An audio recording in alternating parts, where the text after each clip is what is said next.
The whole community has been looking forward to this game all season. How does it feel to come out on top as the conference champs? Oh, great. Everyone's been talking about it, hyping it, and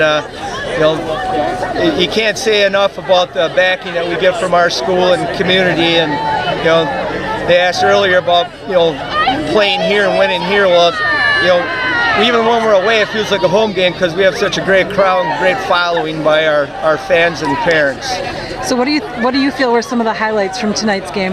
There's so many plays, it's hard to narrow down this play or that play, but just the teamwork, that's what I think about the most always, is the camaraderie and what they do together as a group, and how they work together, and that's what means the most to a team, when guys do their job, and some guys don't get credit, but they did their job, and it works out as a team, and we got some real unselfish guys, and they don't care who gets the credit, and they just keep on